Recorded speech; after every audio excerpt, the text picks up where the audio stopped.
धरती, जिसके बिना हम जीवन की कल्पना ही नहीं कर सकते। इसलिए हमारे जीवन में धरती की बहुत बड़ी भूमिका है। धरती हजारों वर्षों से आहार के जरिए हमारा पालन पोषण करती आ रही है। अगर बढ़ती हुई आबादी व कम होती कृषि योग्य भूमि की तरफ नजर डालें, तो हम जान पाएंगे कि आने वाले कुछ वर्षों में हमें और अधिक अनाज की आवश्यकता पड़ने वाली है। एक सर्वे के अनुसार सन 2050 में विश्व की जनसंख्या 9.1 बिलियन हो जाएगी, जो कि आज की तुलना में 34% ज्यादा होगी और जिसके लिए अनाज की जरूरत कम से कम 3 बिलियन टन हो जाएगी। अनाज की इस बढ़ती हुई मांग को पूरा करने के लिए वर्तमान से लगभग 20% ज्यादा जमीन की आवश्यकता होगी। लेकिन लगातार हो रहे शहरीकरण और औद्योगिकरण से कृषि योग्य जमीन में भी कमी आ रही है। इस भयंकर समस्या का सामना करना आज विश्व में एक चिंता का विषय बना हुआ है। हम जानते हैं कि भारत एक कृषि प्रधान देश होते हुए भी आज इसमें अनाज की पैदावार व इसकी गुणवत्ता में पहले की अपेक्षा काफी कमी आ चुकी है। बहुत सी जमीन बंजर हो चुकी है। इसका कारण किसान भाइयों का खेती के प्रति जागरूक ना होना है। जागरूक ना होने की वजह से किसानों ने अंधाधुंध रासायनिक खादों और कीटनाशकों का इस्तेमाल शुरू कर दिया, जिससे पहले तो कुछ समय के लिए उनकी खेती की पैदावार में बढ़ोतरी हुई और इसके पश्चात निरंतर कमी आने लगी, जिसके कारण मिट्टी में पाए जाने वाले मित्र जीवाणुओं की रोग प्रतिरोधक क्षमता में कमी और वहीं दूसरी तरफ शत्रु जीवाणुओं की रोग प्रतिरोधक क्षमता में निरंतर बढ़ोतरी हो रही है। रासायनिक खादों और कीटनाशकों के इस्तेमाल से हमारी मिट्टी में उपस्थित जीवाणुओं की संख्या में निरंतर कमी आ रही है।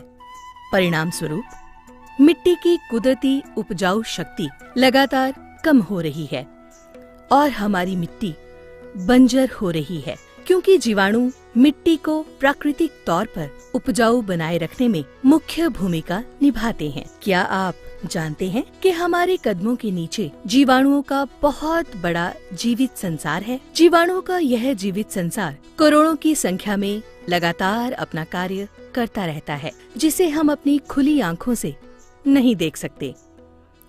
जब हम मिट्टी में रासायनिक अथवा पेट्रोकेमिकल उर्वरकों का प्रयोग करते हैं, तो इसका लाभ हमारे पौधों तक ही सीमित रहता है। वहीं इस प्रकार के उर्वरकों के प्रयोग से हमारी मिट्टी की पीएच वैल्यू भी असंतुलित हो जाती है, जिससे हमारे पौधे उचित पोषण से वंचित रह जाते हैं। इस प्रकार के उर्वरकों से केवल पौधों को ही कुछ पोषण मिल पाता है, जबकि हमारी मिट्टी व जीवाणुओं को किसी भी प्रकार का पोषण नहीं मिल पाता, जिससे जीवाणुओं से होने वाले फायदों से किसान वंचित रह जाता है।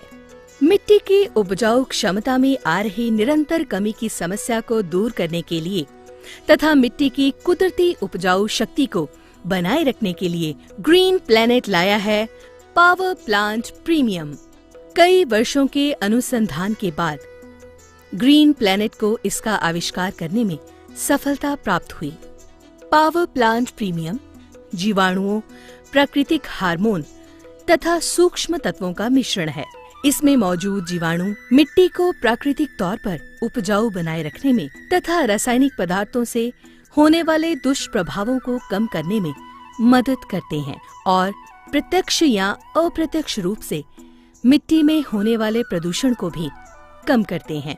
जीवाणु कार्बनिक पदार्थों को घुलनशील कर मिट्टी की पीएच वैल्यू को नियंत्रित कर देते हैं, जिससे पौधे ज्यादा से ज्यादा पोषक तत्व ग्रहण कर सकने में सक्षम हो जाते हैं। इसमें पाए जाने वाले जीवाणु मिट्टी में मौजूद अन्य मित्र जीवाणुओं की संख्या में वृद्धि के साथ साथ रासायनिक एवं पौध अपशिष्ट पदार्थों का रूप परिवर्तन कर देते हैं, जिनका उपयोग पौधा पुनः करना शुरू कर देता है। परिणाम स्वरूप न केवल उत्पादन व गुणवत्ता में वृद्धि होती है, बल्कि लागत में भी कमी आती है। जी हाँ, पावर प्लांट प्रीमियम का उपयोग करने से आपकी मिट्टी में कई तरह के मित्र जीवाणु पैदा होते रहते हैं, जिससे आपके पौधे को पूर्ण पोषण मिलना आरंभ हो जाता है और पौधे स्वस्थ हो जाते हैं। फलस्वरूप पौधों के अंदर रोग प्रतिरोधक क्षमता का विकास हो जाता है और पौधे कई तरह के रोगों से लड़ने में सक्षम हो जाते हैं। अंततः हमें गुणवत्ता युक्त कम लागत में अधिक उत्पादन मिलना शुरू हो जाता है। पावर प्लांट प्रीमियम का उपयोग केवल भूमि उपचार के लिए ही करें। इसका उपयोग करना बहुत ही आसान है। 1 एकड़ जमीन के लिए 1 लीटर पावर प्लांट प्रीमियम को स्लरी, कंपोस्ट, गोबर की खाद या मिट्टी में अच्छे से मिलाकर खेत में फैला दें। पावर प्लांट प्रीमियम का उपयोग नाइट्रोकिंग, PPFC, स्ट्रेस आउट और ब्लूम के साथ मिलाकर भी किया जा सकता है। जमीन हुई बीमार, रोग आ गए अपरंपार। प्रीमियम से करें उपचार, सुखी जीवन, धन अपार।